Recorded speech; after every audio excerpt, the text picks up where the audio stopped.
Imagine, tu prépares ton prochain road trip en Tasmanie. En cherchant ce qu'il y a à faire sur place, tu tombes sur un article publié par une agence de voyage australienne. Elle t'informe que parmi les incontournables à ne pas rater figurent les sources chaudes de Wellborough. L'article promet un havre de paix niché au cœur des forêts du nord-est de l'île. Forcément, quand tu lis ça, tu es content. Tu t'imagines déjà te détendre après une bonne journée de marche. Sauf qu'il y a un problème, cette source chaude n'existe pas. Et oui, tu viens de te faire tromper par l'intelligence artificielle qui a entièrement écrit cet article, mais rassure-toi, tu n'es pas le seul. Depuis l'apparition de l'article sur le site de cette agence de voyage, de nombreux randonneurs se sont rendus dans le village de Wellborough, village qui existe réellement. L'office de tourisme et même la réception de l'hôtel de Wellborough ne comptaient plus les appels de randonneurs et touristes complètement perdus. Effectivement, ces derniers ne trouveraient rien d'autre qu'une rivière froide, aux eaux cristallines certes, mais pas d'eau chaude. Heureusement, l'article a depuis été retiré. Cette histoire te paraît absurde? Eh bien, figure-toi qu'elle n'est pas la seule. En Malaisie, l'IA a réussi à faire croire à un couple de touristes l'existence d'une immense infrastructure futuriste sur les hauteurs de l'état de Perak. Bon, quand on regarde la vidéo, on voit clairement que c'est du fake. En revanche, ce genre d'endroit n'est pas impossible. Un peu plus à l'ouest, on trouve notamment l'île de Langkawi, qui possède le plus long pont incurvé suspendu du monde, avec un téléphérique vertigineux. Si tu veux faire une activité complètement folle en Malaisie, on te recommande de te rendre là-bas, ou un peu moins loin de Kuala Lumpur, d'aller faire un tour à Genting Island. Et ce conseil est garanti sans IA. Bon, on rigole, mais ce genre d'information qui semble anodine peut devenir rapidement dangereuse. C'est le cas notamment au Pérou où 2 touristes se sont mis en tête d'aller visiter le canyon sacré de Humantay.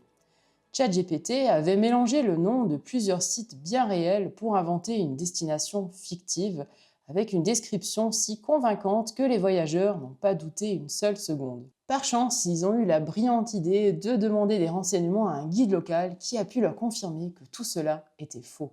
Imagine ce qui aurait pu se passer s'ils n'avaient pas croisé ce guide sans ressources, sans assez d'eau, à plus de 4000 mètres d'altitude. Toutes ces anecdotes illustrent bien le problème de l'intelligence artificielle quand on organise un voyage.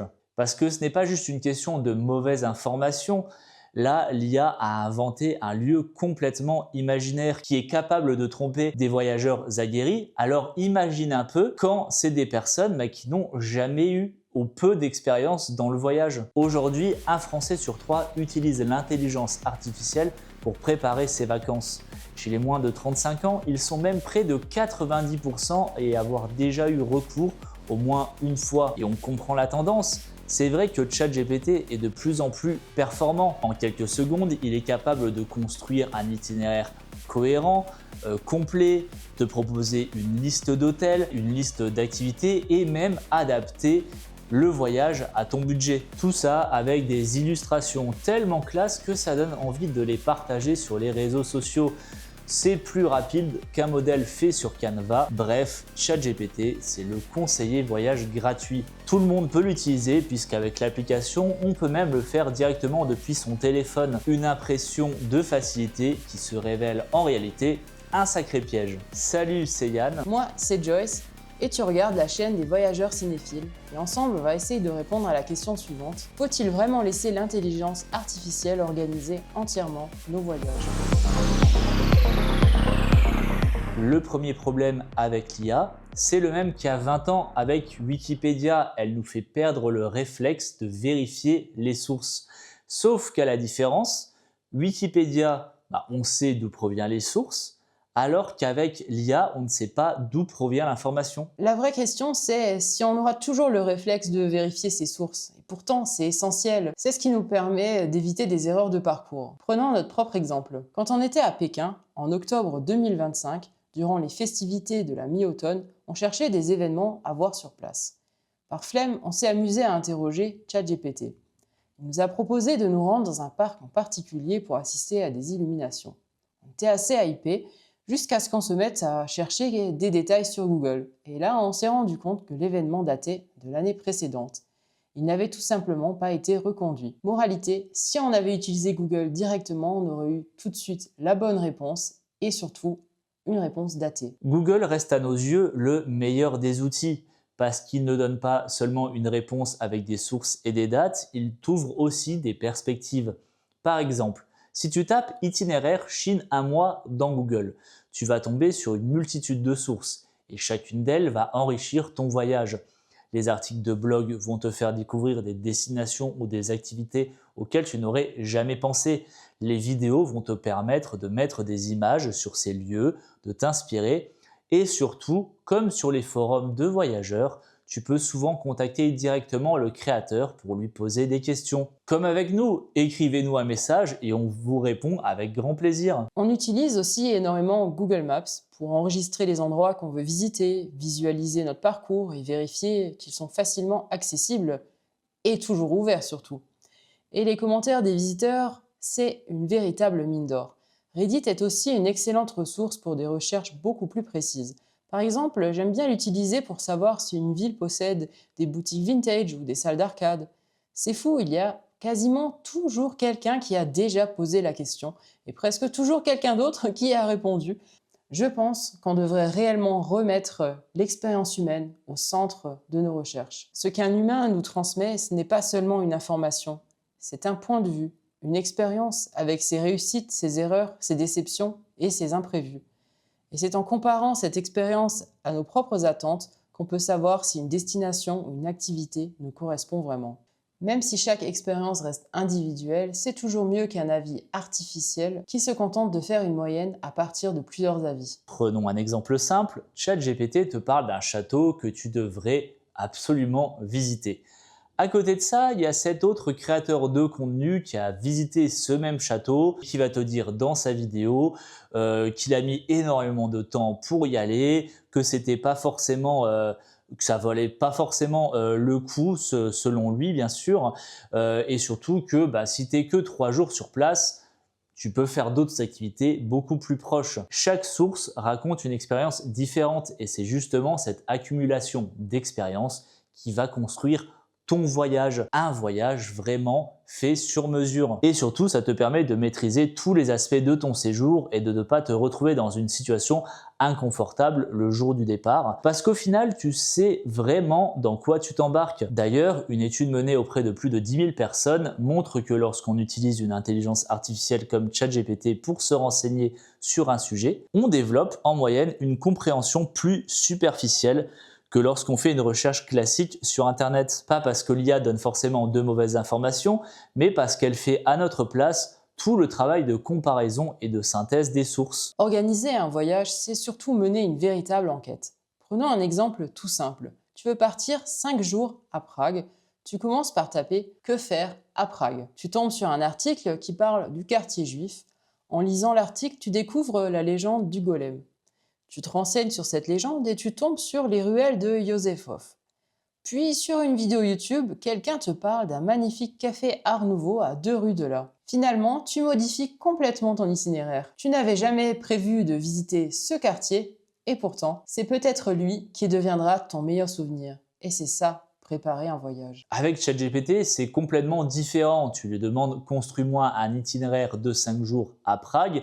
En quelques secondes, il va effectivement te sortir un programme plutôt cohérent, même plutôt parfois assez bon, mais là où est toute la différence, tu l'as reçu, tu ne l'as pas construit et tu passes peut-être à côté de dizaines d'idées auxquelles tu n'aurais jamais pensé, simplement parce que tu ne les as jamais rencontrées au fil de tes recherches. Les circuits deviennent plus standardisés, il n'y a plus vraiment cette découverte qui fait tout le charme de la préparation. À la limite, si ton objectif c'est juste alimenter ton feed Instagram avec de belles photos de Prague, peut-être que ChatGPT fera l'affaire. Nous, c'est pas notre truc et peut-être que toi non plus. En revanche, ChatGPT est très bien pour te donner une première idée. Tu ne peux pas lui demander un itinéraire détaillé parce qu'il ne va pas d'emblée prendre en compte les facteurs extérieurs du voyage, comme la fatigue ou encore le temps perdu dans les transports. Finalement, est-ce que l'IA nous fait vraiment gagner du temps? Pour ma part, lors de notre deuxième voyage en Chine, elle m'a quand même permis de construire une première version cohérente de notre itinéraire en fonction du temps dont on disposait sur place. Et ça, pour le coup, ça fait gagner du temps pour la réflexion. Ma grande question était comment rejoindre Shanghai depuis Hong Kong et tout ça en plusieurs étapes et en prenant le train. Je lui ai précisé le nombre de jours, le fait qu'on voulait visiter des parcs nationaux, qu'on travaillait pendant le voyage et qu'on avait aussi besoin de temps pour se reposer, parce qu'évidemment, l'IA ne se repose jamais. L'itinéraire proposé était vraiment intéressant. Simplement, il était pensé pour quelqu'un qui visite uniquement la Chine sans autre contrainte. Nous, on devait aussi travailler. On avait besoin de journées plus calmes, on ne pouvait pas enchaîner les visites. Du coup, on a dû modifier le voyage en plusieurs étapes au fur et à mesure. Mais à mon sens, l'utilité de l'IA s'arrête là, puisque une fois que j'avais ma sélection de villes, je suis revenu à ma recherche classique, et ce que je vous invite encore une fois à faire vous de votre côté, vérifier tous les aspects du voyage, les transports, le meilleur moment pour partir et surtout les conditions d'entrée, comme les visas par exemple. En 2025, l'auteur australien Mark Pollard prépare une tournée de conférences en Amérique latine. Pour connaître les formalités d'entrée au Chili, il demande simplement à ChatGPT s'il a besoin d'un visa. L'IA lui répond que les Australiens peuvent séjourner jusqu'à 90 jours sans visa. Alors, convaincu d'être en règle, il réserve ses vols, ses hôtels et tout son itinéraire.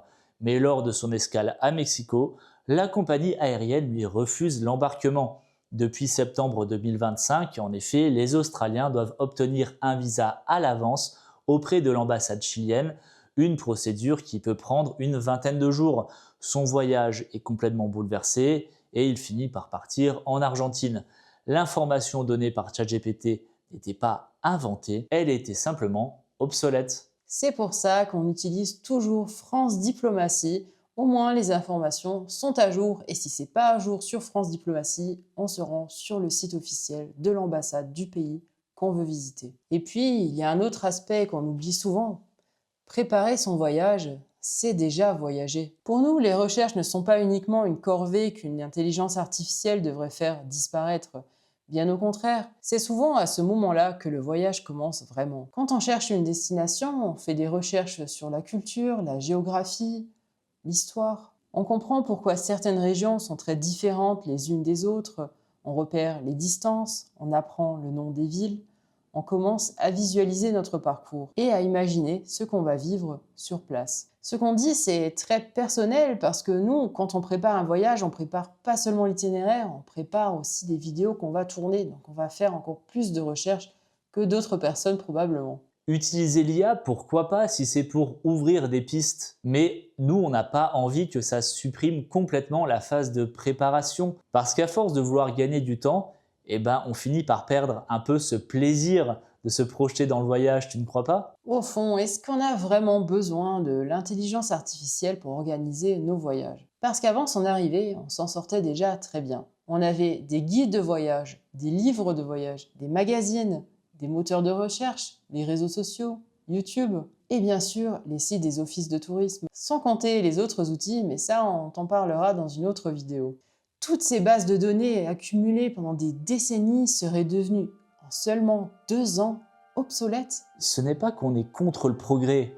Au contraire, on est pour un progrès utile et surtout un progrès éthique dans tous ses aspects.